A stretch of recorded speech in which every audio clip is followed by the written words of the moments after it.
Friends, இப்போ நம்ம என்ன பண்ண போகிறோம்னா சிக்கன் கிரேவி பண்ண போகிறோம். அதுக்கு முதல் அடுப்பை பற்றிட்டு ஒரு குக்கரை வச்சுருக்கிறேன். இனிமேல் எண்ணெய் ஊற்ற போகிறேன். பாருங்கள்.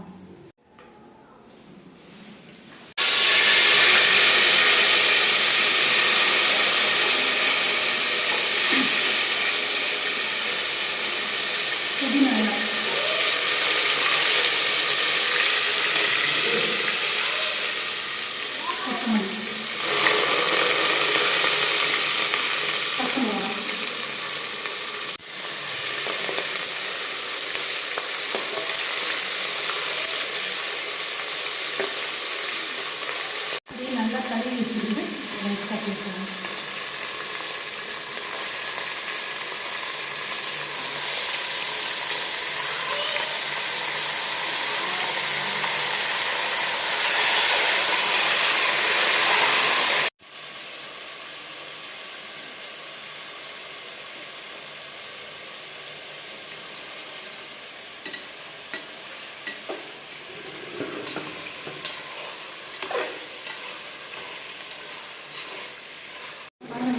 கறியில் வந்து நம்ம தண்ணி இன்னும் ஊற்றவே இல்லை. இஞ்சி பூண்டு பேஸ்ட்டு தான் போட்டுக்கிறோம் எண்ணெய் ஊற்றி. ஆனால் இந்த கறியில் வந்து தண்ணி வந்து அப்படியே வெளியே வருது.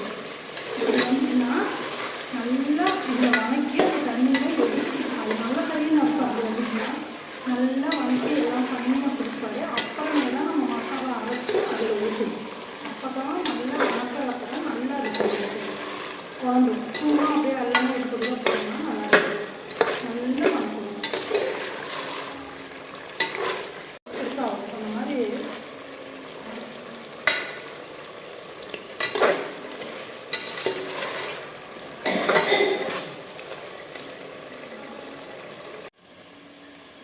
இது வந்து சிக்கன் மசாலா. ஸோ நமக்கு அளவு தெரியும் எவ்வளோ கறி அப்படிங்கிறதுக்கு. அதுக்கு தகுந்த மாதிரி நமக்கு என்ன காரம் வேணுமோ அதுக்கு தகுந்த மாதிரி போட்டுக்கலாம். கொத்தமல்லி தூள், வரமிளகாய் தூள் எல்லாம் போட்டு நல்லா அரைக்கணும். பாருங்கள், இப்போ நம்ம அந்த அரைச்ச சாந்தை ஊற்றியாச்சு. ஊற்றி நல்லா வணங்குற மாதிரி நல்லா இது பண்ணணும். அப்புறம் எப்படி கொதிக்குதுன்னு இந்த பச்சை வாசமெல்லாம் போகணும். அந்த அளவுக்கு நல்லா கிளறிடணும். கறி உடையாக இருக்கிறதுக்கு கொஞ்சமாக தயிர் ஊற்றணும். இது தயிர், உப்பு இந்த அளவுக்கு போடணும்.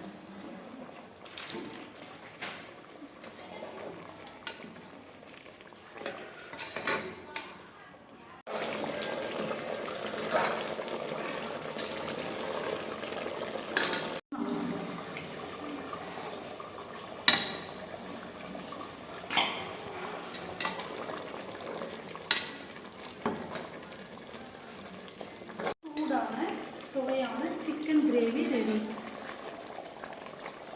பார்க்கவே சாப்பிடணும் போல இருக்கு.